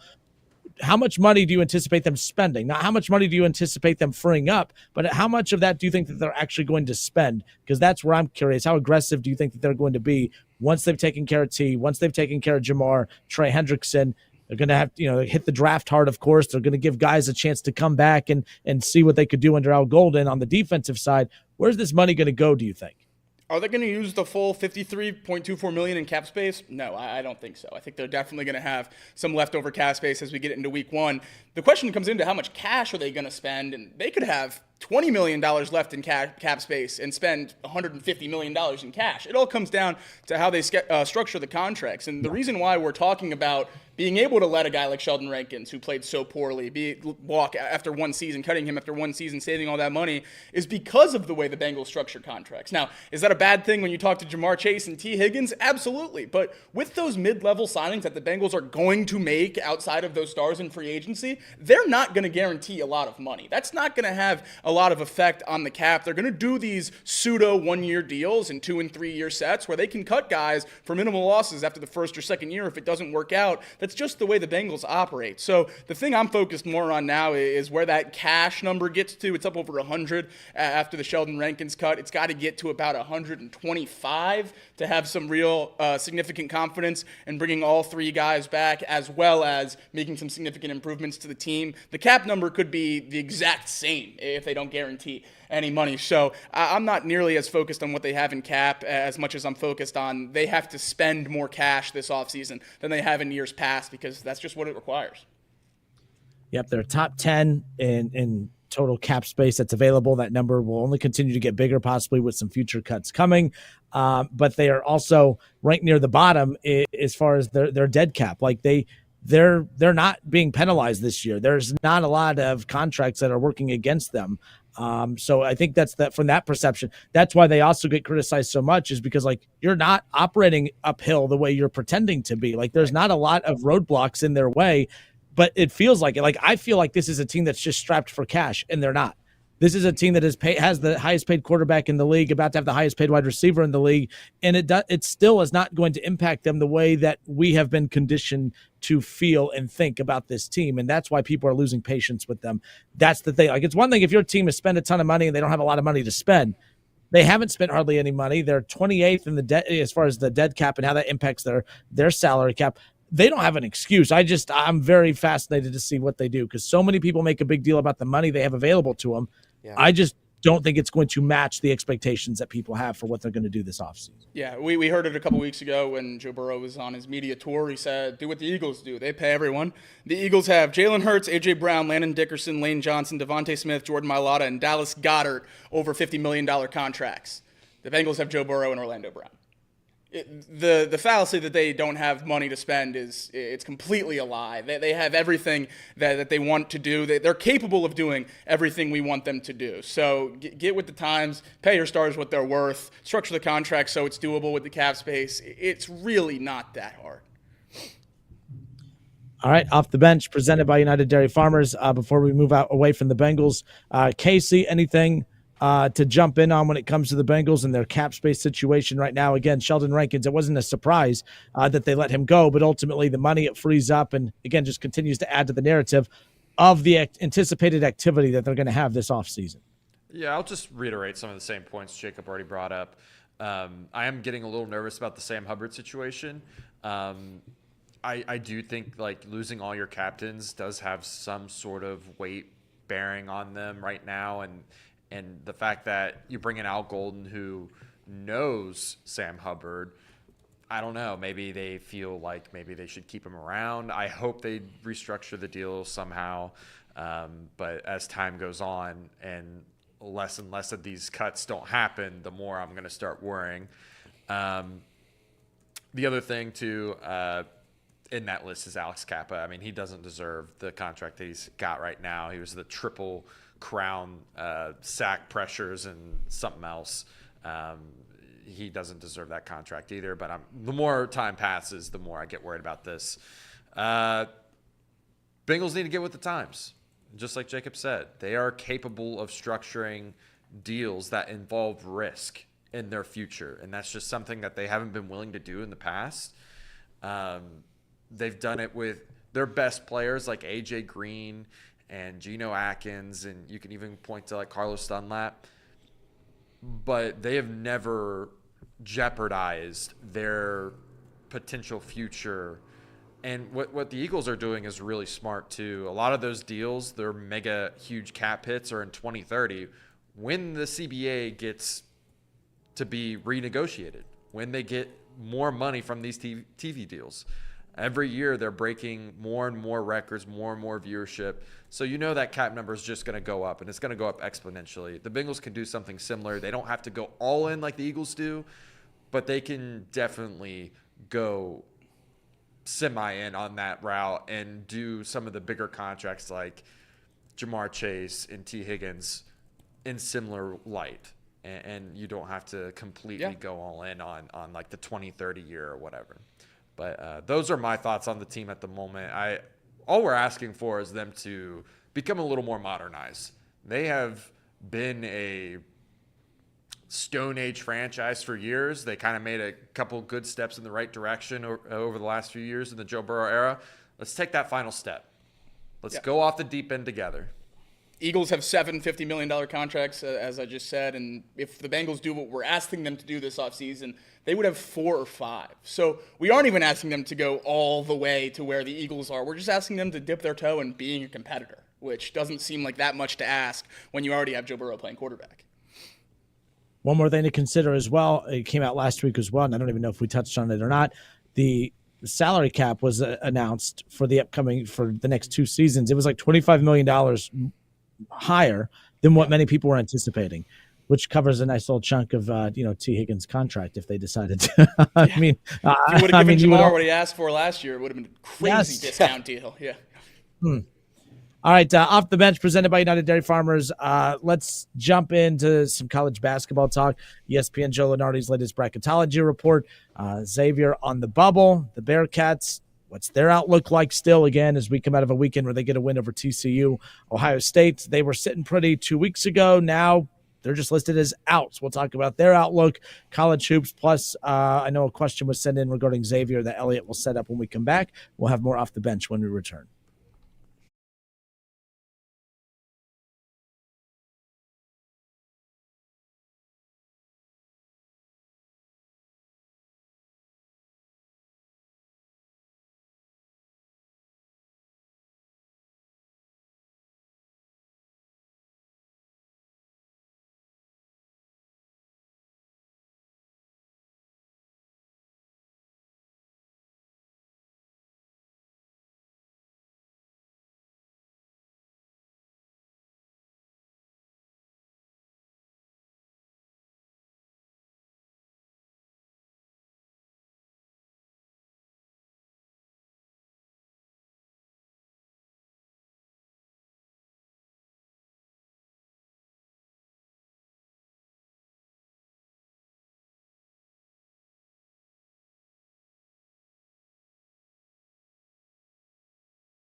I'll tell you what, when I show up at the studio tomorrow, guys, I better see like a house being built in there. I don't know what is going on outside the studio over there. But we heard a lot of this noise last week, and I remember walking out, and I'm like, I hear a lot of drilling, I hear a lot of hammering. I don't see anything. I don't know what the heck they're even doing out there, to be quite honest with you. But we'll all find out. We'll find out. Yeah, well, the company that was down on our floor, they're moving up a floor, so they're taking everything apart down here and putting it all upstairs. And apparently when they put it upstairs, they just drag it in circles. Yes, and they stop and they make jump. as much noise as possible. Yeah, that's what it appears they're doing outside. We had a golden opportunity to say that we were going to expand or something. Just tease something. Yeah. 3-level studio? Yeah. Big things coming. Yeah, we've got the bigger studio. Off the Bench, presented by United Dairy Farmers. We welcome you back. Justin Kinner, Elliot Rearing, Jacob Tissett with you here. Casey McCollister in the producer chair, coming back talking low college basketball. ESPN's Joe Lunardi put out his latest bracketology report. And as of right now, based on the activity coming out of the weekend, the first 4 teams that he has in right now: Vanderbilt, Arkansas with John Calipari, of course, VCU out of the A-10, and then Wake Forest out of the ACC. Xavier on the bubble. He has them on their next 4 out. They're sitting on that next 4 out line, of course, with Indiana, Boise State, and Pitt. Again, this is just Joe Lenardi's. A lot of different bracketology reports out there, but a lot of them have Xavier on the bubble. Cincinnati, there's a lot that they have to do to get back into the at-large conversation. I've yet to find one that has them on the bubble at this point, but you guys brought up during the break, they have a big one with, obviously, Houston that's going to kind of be a benchmark matchup for them to kind of put them in position to be in position, if you will, when it comes to bracketology. Yeah, I mean, Xavier, I would say a decent amount of the bracketologists have them in as of this second, assuming they take care of business, they'll be in. I think Lenardi is one of the few, and Lenardi I think is a little bit overrated, but he's the benchmark, I guess, for college basketball bracketology. Like that's just, I guess, he's owned that term, so everybody kind of just did it first. He did it right? first, and everybody looks at it. But it's not the real metric to who gets to go to the big dance. It's just the first report you see. The Bearcats, on the other hand. Yeah, I mean, when we started the conversation, I don't know, a week or two ago, it was you got to win out. You can lose to Iowa State and you can lose to Houston. Well, they lost to West Virginia. And when you lose that game, that means you have to beat Houston. So if you beat Houston, then yeah, it looks like that you can make the tournament. It does. And I think as long as you don't lose early on in the Big 12 conference tournament, you would be in, assuming you win 1 or 2 games, hopefully 2 games in the Big 12. And I guess that's the new formula for the Bearcats. It's going to be difficult, no doubt about it. And here's the thing: they do have, and I said this at the top of the show, they have 0 bad losses. There we go. 0 bad losses. None of their 11 losses are bad. Not one. So that means that if you're able to get a staple win, then sure, we can start talking about the tournament. But as of right now, the Bearcats probably aren't even close to being in the tournament field. And you have to let your mind rest on that thought, right? Don't think that if they do some funny business and beat everybody except for Houston, they're going to be in. Just not the case, right? They could still be in on the fact that you can still make a miracle run in the Big 12 tournament. That can absolutely still happen. So there's always still a chance. That's why everybody loves college basketball. But as the season winds down, it's evident that if you look back at their season, they did not do enough this year. They just didn't. Right from the jump, they did not do enough. Their non-conference schedule was a joke. They played Villanova on the road. It was a good test. Villanova's not even that good. You lose that game, right? You play Xavier, and I'd argue one of the worst basketball games ever played. Both teams played absolutely terrible. Somehow the Bearcats won, and you're thinking, okay, great win. Xavier's a tournament team. That's going to be hopefully a quad 1 maybe at the end of the year. Probably not going to be a quad 1. But then you go to Dayton, right? You beat Dayton. Hopefully Dayton's a quad 1, neutral floor. Dayton stinks, respectfully, of course. And you start conference schedule, and the team looks like they've never played basketball before. You play Kansas State to start things off, and you look like you've never played the sport. You play Kansas at home. You scored 40. Kansas won 52-40 on your home floor. You don't deserve to be in the tournament, and they don't deserve to be in the tournament as of right now. Wes Miller is 7-35 in quad 1 games in his career with the Bearcats. If you want to make the tournament, bud, you got to win something. I know you're great. I think my buddy Zach this weekend was saying it. He's the greatest basketball coach when it comes to quad 2 and 3 games. Oh, wow. When it comes to quad 2 and 3, he's the greatest to ever do it. When it comes to actually winning games that matter, not so much, right? So the Bearcats have a chance. By the same definition, every single team has a chance. Yeah. The University of Toledo has a chance. Miami has a chance. Every team in the world, as of today, has a chance just because they can win their conference tournament. But that's as far as that conversation goes. Do you think UC has talked about, doing something like playing dodgeball during the week to take their mind off of it and try to lock back in? Yeah, I do. I think that if you start playing some schoolyard games, we can get a tetherball court in there. I wonder if there's a dodgeball tournament that they could play in March. There might be. I think there might be. So we'll go to that, and that's most likely where we'll be playing, somewhere else, or we'll be playing in the Crown or whatever the new college basketball tournament is. I had this debate though too. Would you rather, as a UC fan, none of you guys aren't UC fans or Xavier fans, so this argument's for nobody in here. Would you rather UC and Xavier make the tournament, get bounced in the first round in blowout fashion, or would you rather see UC and Xavier play against each other in the championship in the Crown or the NIT or whatever tournament they're going to? Easily Crosstown Shootout 2. I think Crosstown Shootout 2 would be electric. I think that would be very, very fun. I think obviously, like UC and Xavier fans might say the other one because they made the tournament. Yeah. I think any non-UC or Xavier fan, non-UC or Xavier diehard in this city would easily pick UC Xavier again. I don't care about either of the school's basketball programs. Yeah. That game is so much fun every year. It is. I would now. Obviously, I'd rather make the tournament. I mean, the tournament's. It's just I would rather make the tournament. And that's an NIT banner the other team wouldn't be able to make fun of you for. Correct. That'd be a very meaningful banner. I would absolutely love Crosstown Shootout 2. It would have to be in the championship. They wouldn't play each other in the first round of either of those, so it would probably most likely have to be in the championship. I would absolutely love it. That would make this season almost worth it. Not really, but. Casey, they mentioned dodgeball. If you go to the group chat on old Twitter, there's the top 25 college dodgeball ranking. Right? Oh, is there?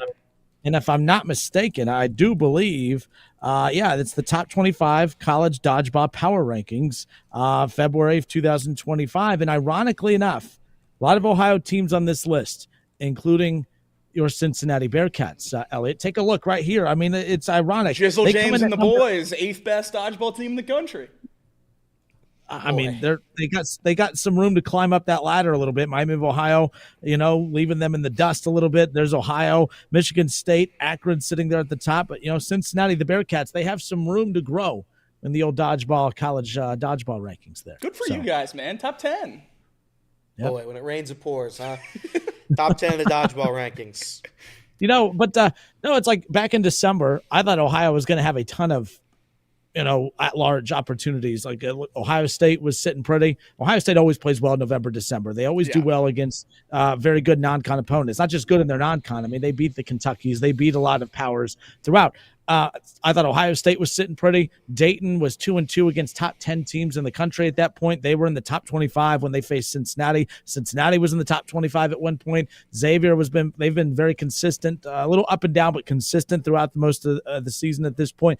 Now Xavier looks like they might be the only one to get an at-large bid at this point, unless something crazy happens. But still a lot of opportunities to get, auto bids. If you win your conference tournament, you look at the MAC. There's a couple teams in the horizon. Obviously, you talk about Cincinnati and the Big 12 if they're able to make a run, which that's, up in the air right now at this point. But yeah, it looks like Xavier might be the only Ohio team to get an at-large bid at this point.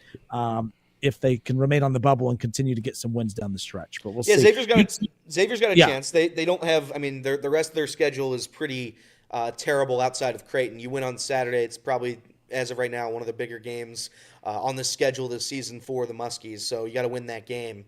And speaking of which, that game is going to be a whiteout. I saw per Paul Frischner on 4:30 on Saturday on Fox. So that's going to be a massive, massive game, which leads us to this question, Justin. And shout out to our good friend Mouse Copy put it in. If a team or a franchise or whatever have you makes it a certain whiteout, blackout, red out type, blue out type game where fans are required, bring your own color to match the theme, should the team, franchise, or what have you, should they be required to have a shirt on the seat, right? The team or school or franchise, they give you what everybody should be wearing inside the arena or stadium. I think so. I think if you're gonna do a red out, blackout, white out, I think you absolutely give fans the exact shirt you want them to wear. You provide them that opportunity, and that way everybody is in uniform and matching for the event. I think that's the probable way to do it. I saw that Xavier would not be doing that. They will be offering, at least per Mouse Cop, a white shirt that you can buy, which will go to NIL funding, so that is a way that you can incorporate that. But I do think that, like UC does it for football a lot of the time, if you have a red out or white out, they don't provide the shirt. I think you have to provide the shirt. I think you have to. Yeah, Alabama provided shirts for a whiteout over the weekend. Had shirts on the seats for all the game for the game against Kentucky. They never did that while I was at school, though. All their whiteouts or red outs or I guess crimson outs or any of those were just DIY. Bring your own. Yeah. So I don't know. I don't necessarily think it's a bad idea to. Or like an indictment on the whiteout or anything to not have them on the seats. I think it's obviously very cool whenever a school does it. I don't know that I necessarily require it, though, if it's a normal school color. I think if you're not a white school and you do a white out or something like that, then you provide it. But I think, if you're a Xavier and you do a blue out or a white out, I would assume most people have blue or white anyway. So, but it obviously is very, very cool when schools or teams put the shirts on the chairs. I think they should. I think if you're going to promote a white out, I think white shirts should be, or blue out or red out or whatever the color is. I just think that if the school is trying to get the student and just the student section or the fan base in general as a whole hyped up about that game, I think you should provide it. Look, I cover a lot of mid-major basketball programs that when they do the white out, the red out, the green out, the gold out, whatever it is, they provide the shirt. If mid-major schools could do it, I think Xavier should be able to do it. However, I will defend them on this. I do like the wrinkle of, hey, it's going to be a white out, and we're going to provide white T-shirts for whatever that fund for whatever that price is. I do like that they are trying to tie it into the NIL. That I see what they're doing. They're taking an opportunity to use something that the fans like. There's going to be a ton of fans at the game to begin with. They're going to want to participate in it. I don't know what the price would be for the shirts, $5-10. I don't mind that. I don't mind if teams do that a couple times throughout the season where it's almost like a fundraiser for the NIL. At that point, I'm okay with it because it ties in a little bit. But I know we talked during the break about the Cincinnati Bengals. They always get criticized for being cheap, right? So they talked about striping the jungle. I didn't realize that shirts were not being provided for that. Now, kudos to you guys because you got your fan base kicked ass. That was like the coolest thing ever when you find out that was coordinated all amongst the fans, and the fans figured it out, and they did it correctly, and it popped on TV. But I think the Bengals should have offered the shirts. I think there should have been black and orange shirts in the sections that you were supposed to sit in to fill out that stripe out or whatever.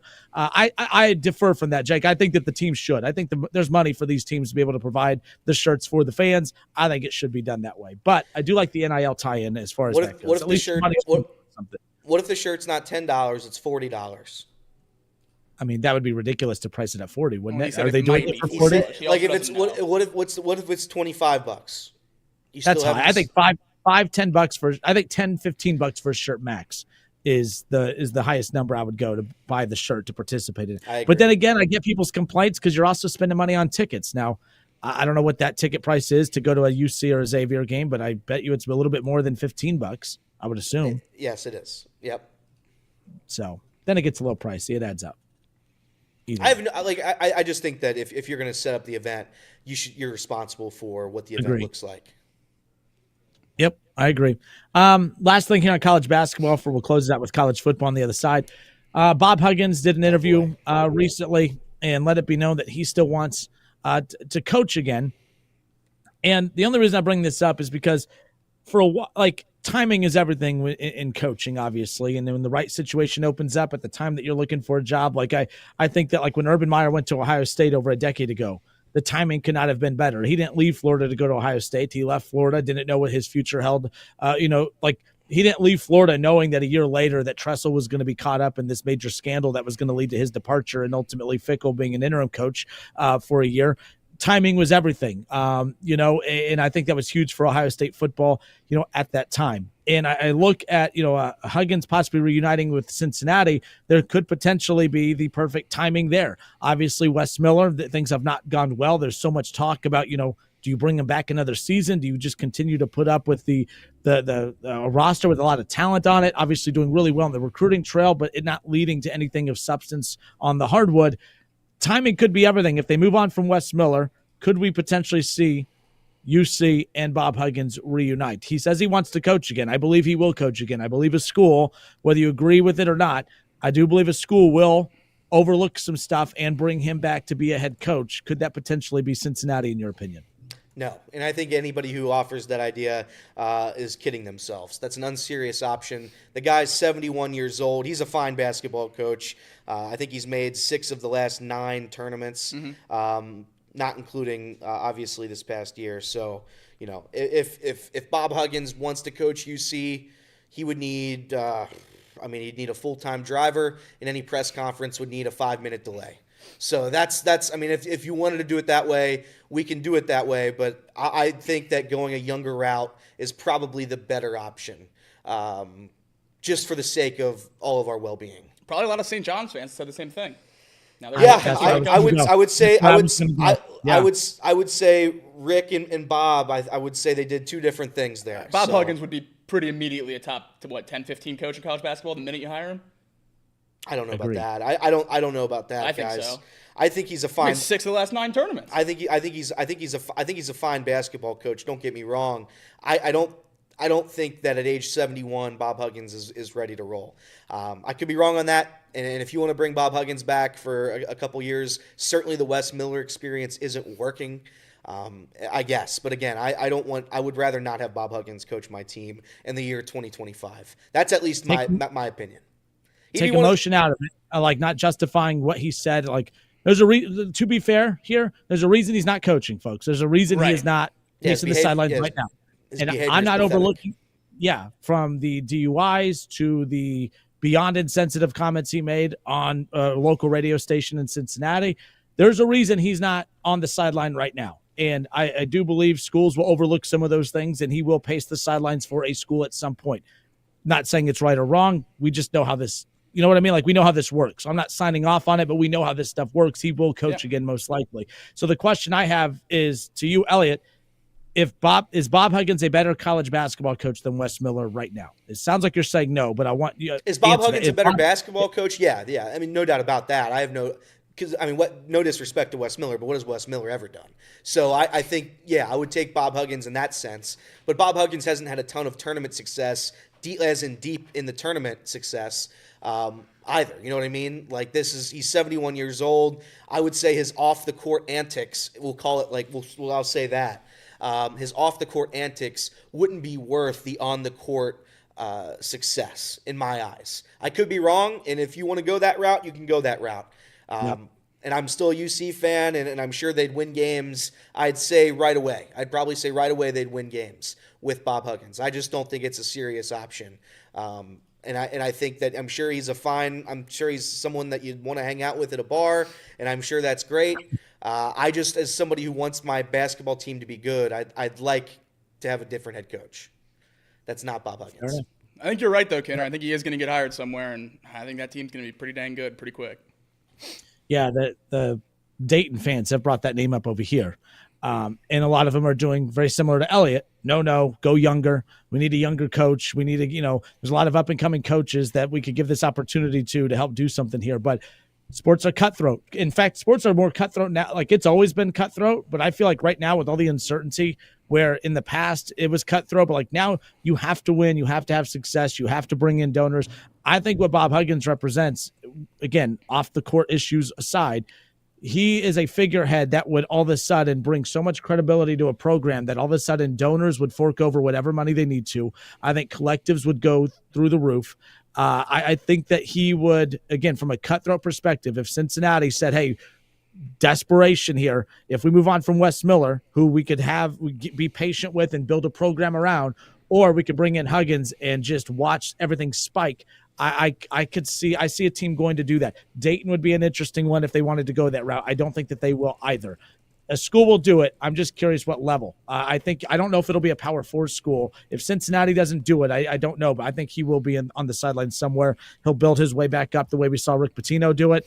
But yeah, that's a good. I had Rick Pitino's name in my pocket for that one, Jake, and you brought it up because a lot of people said the same thing. Rick Pitino's name was being floated out for some big jobs. He's too old. Why would you do that? Louisville, don't go back to Rick Pitino. Go a younger route, which they are fine now with who they went with. It's working out pretty good for Louisville. But St. John's selling out Madison Square Garden. St. John's is relevant for the first time in decades, and it's pretty cool seeing the success he's having over there. But you're right, Elliot. Vastly different reasons why both of those coaches left the game for a little bit.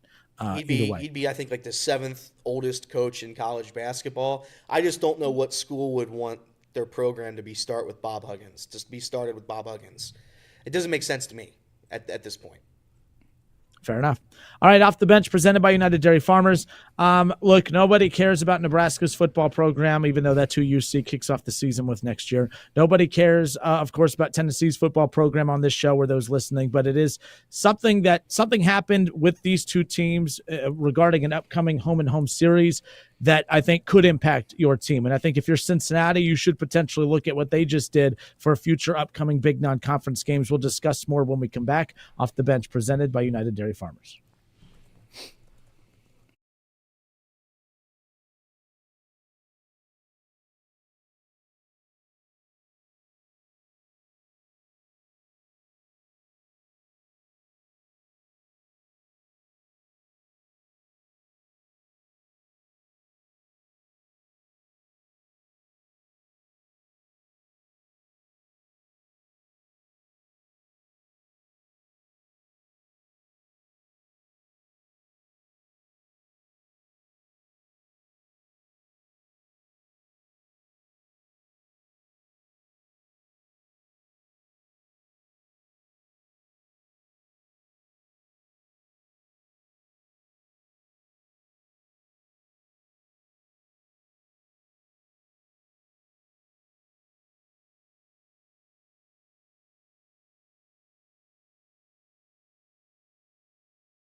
All right, and we are back off the bench. Justin Kinner, Elliot Ruring, Jacob Tissett, Casey McAllister back with us here today as well. Happy Monday.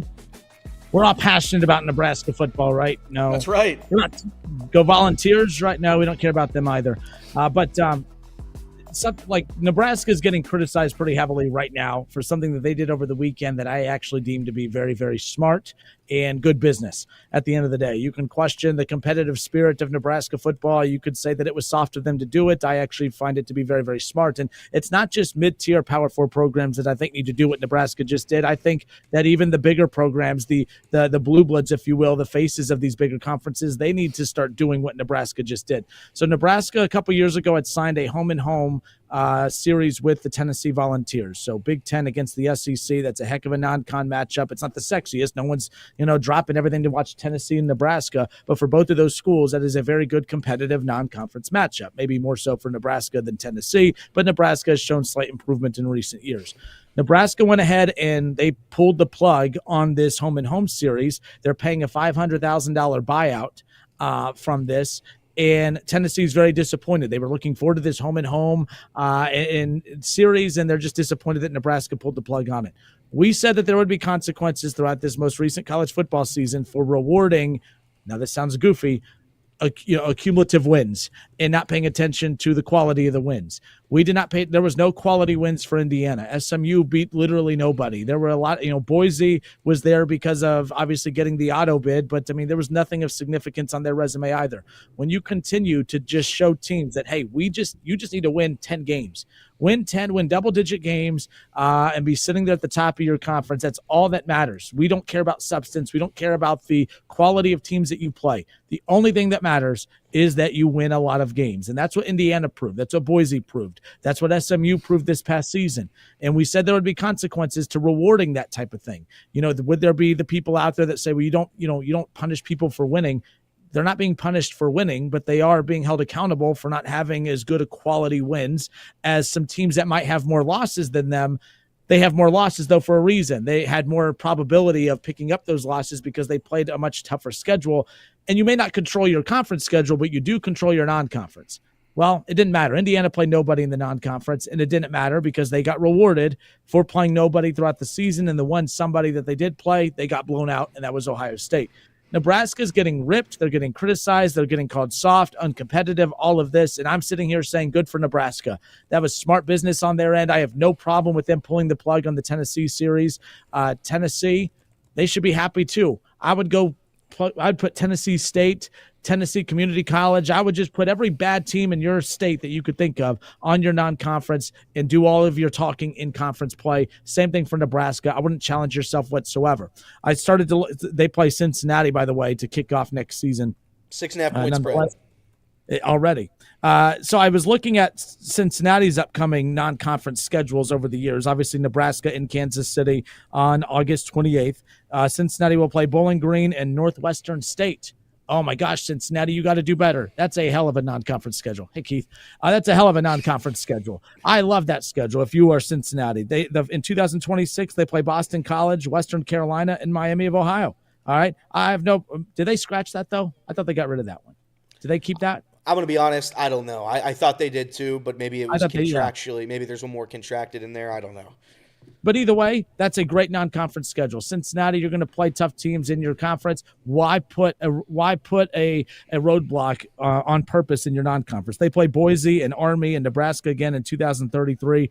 They don't have any teams of substance in their non-conference, even though they're a Power 4 team right now, and I wouldn't. I have no problem with what Nebraska did. I'm curious your guys' thoughts. Indiana taught us last year, you don't need to play anybody. You don't need to play anyone of substance. You just need to have a lot of wins at the end of the season, and they were rewarded for it, and I think Nebraska saw that, and they said, hey, we're going to do the same thing. There's no reason to challenge ourselves in the non-conference. Yeah, I mean, I can't wait till week 1 next year, Ohio State versus Texas in the shoe. I wish it wasn't being played. There's nothing Ohio State's going to gain from that. If they go undefeated in the Big Ten, they're going to be in the playoff. Yeah. And if they lose to Texas, that's going to hurt their seeding in a game they don't need to play. So this is why I was so loud about how I thought the rankings for the playoff should have went last year. The committee told you how they view the regular season. They told you how they view records. They told you how they view resumes, and they don't care who you play. They just want to see a big number next to a little number. number in terms of wins and losses. So I think this is a way we're going to go, and it's going to continue to hurt college football. Everyone thought we were going to get more meaningful games with an expanded playoff. We might end up getting less unless they expand the conference schedule. So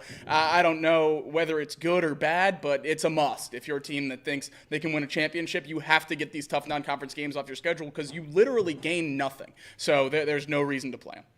Yeah, I mean, if I were college football, I'd seriously consider no non-conference, and you just play a conference schedule, and that's your schedule. Yeah.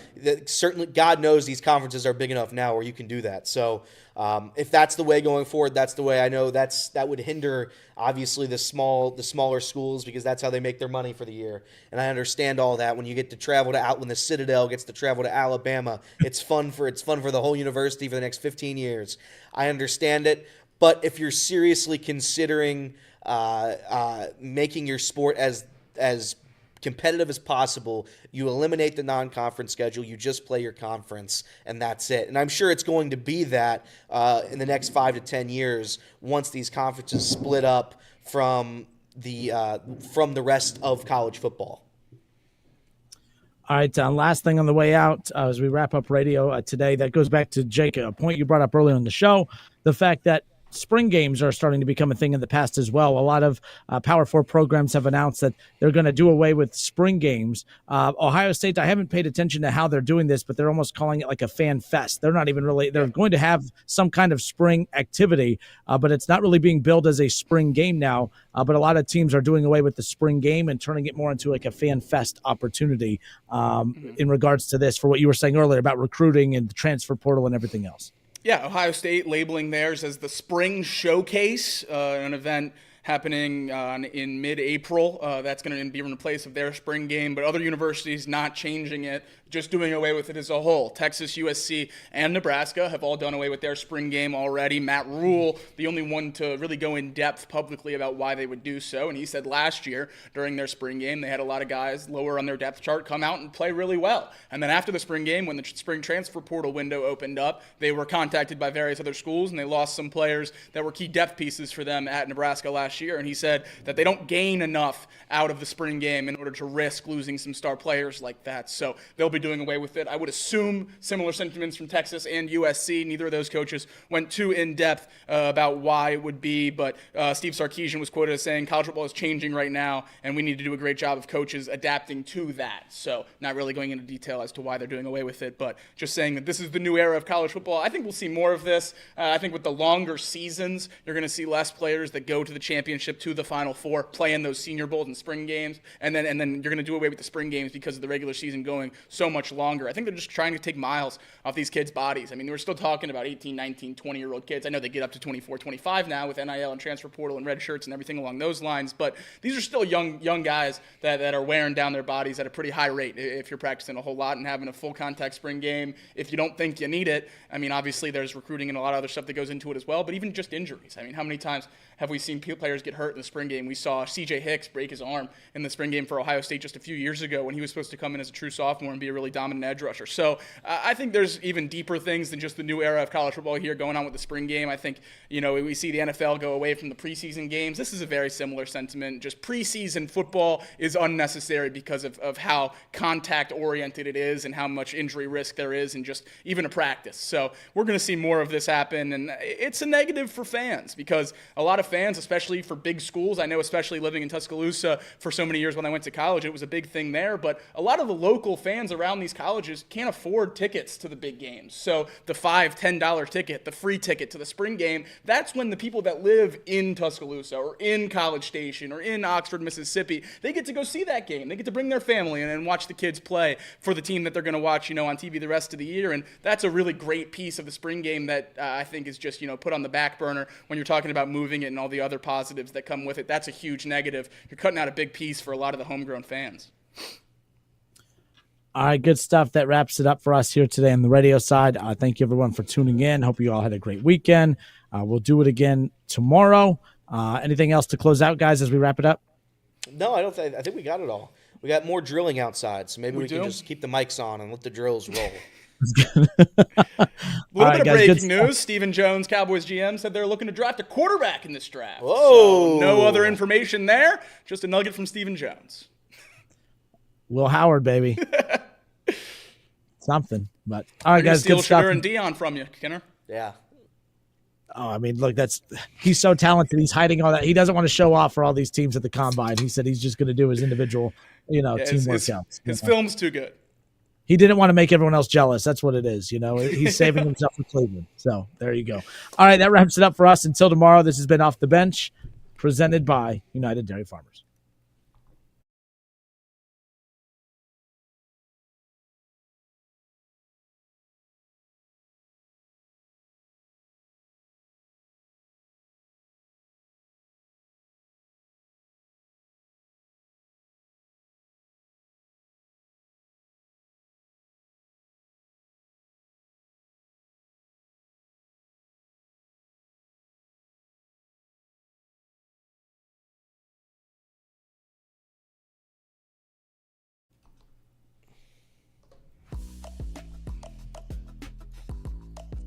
Yeah. Oh, yeah. I can't believe it. You can't believe it? They still let us do this? For now. The solo segment? Yeah, for now. The solo segment's always a good time. Some quarterback news. The Rams, I guess they're listening to the Kelly Stafford podcast. They are. And they're saying, you know what? If you want to go out and get traded, you go get yourself traded. They're letting him test his value with the other 31 teams. And I read that as, we are very sure that your value is not what you think it is. Go check. Albert Breer, the Browns would pursue quarterback Matthew Stafford in a trade if he's made available. Okay. Build the perfect destination for Matthew Stafford, because personally, I would put him on a team with an offensive-minded head coach. Sure. A great young wide receiver 1. Sure. An exciting cheap running back. Yeah. And an elite young defense. Okay. I think the team that best fits that is probably the Los Angeles Rams. I would agree. You know what? I would actually agree with that, especially if he has some chemistry with the boys. Right. Right. Maybe won a Super Bowl there? Yeah, maybe. You would say a Nick Chubb, Jerry Jeudy, and a defense that's very, mind you, very still competitive, but pretty old. You wouldn't say that would fit? I would not. And the other link for Stafford has been the Giants. I think they are closer than most think the Giants are. I'm a little higher on their roster than a lot of guys, but also further away, not a contender right now. What's Stafford trying to do?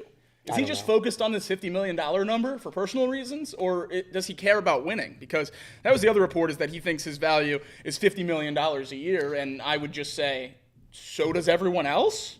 37 years old. This guy can't possibly think he's got a lot to give still. I mean, this is no disrespect. He's a Hall of Fame quarterback. I just don't know what you have to gain from playing a couple more years with the Giants. Obviously, if you want $50 million, like you just said, then maybe, but... Everett with a great suggestion in the chat. Vikings. They don't believe in J.J. McCarthy yet. They tag and trade Darnold for Stafford. Yeah, that would work. I think if you're Sam Darnold's agent or Sam Darnold himself, how much of a pay cut would you take if Stafford moves on to play for the Rams and Sean McVay instead of the Giants or the Jets or probably a sizable amount? Yeah, I don't think he can miss again. No, I don't think Darnold can whiff again and have another chance. I agree. So I'm going to Miami with McDaniels or L.A. with Staff or with McVay. I'm very, very conscious about where I'm picking if I'm Sam Darnold this year. That'd be very interesting if it's L.A. I think those two, Stafford staying or going and Darnold's free agency, are going to be very intertwined. Very, very much. Do you think Sean McVay would want to get rid of Stafford? That's why I don't know what they're doing. Because that doesn't make any sense to me, at least. I don't think it makes sense for either side. No, that's I my agree. Confusion. I agree. It's pretty silly. But yeah, I mean, by the way, your guy Dak Prescott. If they draft a quarterback, does that mean Jalen Hurts is better than Dak just because they're drafting a quarterback to replace Dak? I don't know. Maybe. I think that would be the case. I think that's the answer there. Well, I would assume they're drafting a quarterback to replace Trey Lance. Okay, that's fair. Because he's a free agent. Poor Trey Lance. They wouldn't bring him back. What pick did Trey Lance get picked with? Third? Was it third or fourth, Boy, Casey? That's unfortunate. I think it was the fourth. Was it the fourth? Oh, that is unfortunate. Yeah. Just a career that never worked out, did it? Yep. Kyle Shanahan asked for Mac Jones. Said he wanted Mac Jones at whatever the pick was, and Jed York, the owner, said, nope, it's going to be Trey Lance. What do you think is going to be more of a bust, Trey Lance or J.J. McCarthy? Look, I don't think J.J. McCarthy's going to be a bust. You don't think he's going to be a bust? I don't. Third. I don't. Define bust. Trey Lance. Then no. If he has the Trey Lance career. I think J.J. McCarthy can win 9 to 10 games with that Minnesota roster. I also think Kevin O'Connell's a wizard, so he's going to get him okay. Like I don't love J.J. McCarthy. I don't think he's going to be a Super Bowl contender. I don't think he's Drake May or Caleb Williams or Jaden Daniels or even Bo Nix. But I think he's going to be serviceable. I don't think he's a top 15 quarterback when he comes to the league. I don't think he's close to it. I think that would be right about his peak in his career. Would be right about 15. His ceiling would be Derek Carr. Yeah, I don't with a worse arm. Yeah, that would be the absolute pinnacle of his career. That pick's gonna go. That pick's gonna be so bad. They're gonna look at that in 15 years and be like, "Well, what are we doing?" I hope you're right. I hope you're right. Penix is gonna be the starter for the Falcons, right? Yeah, he said he thinks they have the best offensive weapons in football, and people were killing him for that. I don't know that I disagree. Come on. I mean, but okay, Drake London's what, a top 10 receiver? Yep. Bijan's a top 3 or 4 running back. 100%. And then outside of that, what is that? I think Kyle Pitts is one of the best receiving tight ends in football still. No, you don't. Yes, I do. No, you don't. If I could trade a 3rd-round pick for Kyle Pitts right now, I'd have him in Cincy tomorrow. Why do you? I can't quit him. I can't quit him, Elliot. I can't quit him. How many different quarterbacks and coaches is it going to take for you to just be out on him? He's not now. Good. I will 100%. If it doesn't work with Michael Penix, I'm done. But how long does that leash get? Like, is that just next year? That's next year? Next year and maybe into the year after if he shows me something at the end of the year. If he does a Geno Stone season where, he sucks for 10 weeks and then the last 4 he's really good, I'll totally be back in for next year. Yeah, I know you would be. It's just unfortunate. I already drafted him in fantasy. How many years has he been in the league? 5 years? He came into the league in 21. God, it's terrible. 21, 22, 23, and 24. Oh, that's so bad. He had the greatest rookie season ever for a tight end until, obviously, Brock Bowers came along. Yeah. And then hasn't eclipsed 700 yards since. Last 2 years, 667, 602, 3 touchdowns, 4 touchdowns. He will score 5 touchdowns next year. So if you want to bet that as an exact number, feel free. First year, 1 touchdown. Second year, 2 touchdowns. Third year, 3 touchdowns. Fourth year, 4 touchdowns. So he will be scoring 5 touchdowns. That makes sense. I mean, is he the number 1 overall pick in fantasy year 12 or year 13 of his career? Yes. Yep, that makes sense. If he scored 14 touchdowns. Do you think he'd still be with the Falcons? They'd still believe in him? He'd either be on the Falcons or my team because I don't know how many other people believe in him still. You're the only one. You're literally Speaking of people not believing in themselves, Shedeur Sanders. Oh, boy. Won't be throwing at the Combine. Also didn't throw at the East-West Shrine Bowl. Every opportunity he's being given to throw next to his peers, he is avoiding. So that makes sense to me, though. That seems like I know it's probably frowned upon. That still because why would you go out there, look bad, and risk your stock when it's like, all right, you want me? You go take your gamble on me right now. I don't have a problem with top quarterback prospects doing it. I have a problem with Shedeur Sanders viewing himself as a top quarterback prospect. Well, but that he is based on every mock based on this class. Correct. But with where these guys are graded, how do you not want to? If it's a weak QB class, he goes out there and tears it up at the Combine. He could go 1. Yeah. Like, I don't understand that. And then Ian Rappaport followed up his decision to not throw at the Combine by saying, Shedeur will allow his 4 years of film to speak loudly and then throw at his pro day with the Colorado wide receivers. I don't know how much Shedeur Sanders film you've seen, but it does speak loudly. I don't think it necessarily is going to work the way he thinks it's going to. Yeah. His film is terrible. Terrible. So I think all this not throwing is going to be a big problem for him when it comes down the line. We'll see. I don't know how much teams will bring into it, though. I think it really will come down to whether or not Cam Ward throws. I think if Cam Ward throws at the Combine this week, then he will go above Shedeur Sanders. If neither of them throw, I don't think it matters. Are you in on Cam Ward? You're in on Cam Ward. I am very much in on Cam Ward. I have him right about 20. Casey, are you in on Cam Ward?